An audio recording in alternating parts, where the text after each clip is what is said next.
السلام علیکم ورحمۃ اللہ وبرکاتہ۔ یہ سوال ہوا ہے کہ کیا قرآن مجید میں نماز تراویح کا ذکر ہے؟ تو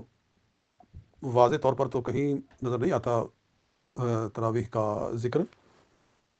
اور اشارتاً بھی میرے ذہن میں کوئی ایسی آیت نہیں آ رہی ہے جس میں تراویح کی طرف اشارہ ہو۔ میں نے اپنی تفسیر کے اندر انا نحن نزلنا الذکر وانا لہ لحافظون کے نیچے نماز تراویح کا ذکر کیا ہے کہ قرآن کی حفاظت کیسے کی گئی، تو اس میں یہ بھی ہے کہ نماز تراویح کا اجرا ہوا، حضرت عمر فاروق رضی اللہ تعالیٰ عنہ نے اس کا اجرا کیا اور اس میں پورا قرآن پاک مکمل کیا گیا، پڑھا گیا۔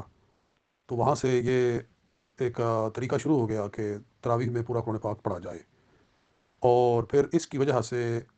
لوگوں کی توجہ حفظ قرآن کی طرف ہوئی اور حفاظ تیار ہونے شروع ہوئے، اور تراویح میں قرآن پاک کا پڑھا جانا یہ باعث ہے اس بات کا کہ قرآن پاک کو کثرت سے یاد کیا جاتا ہے،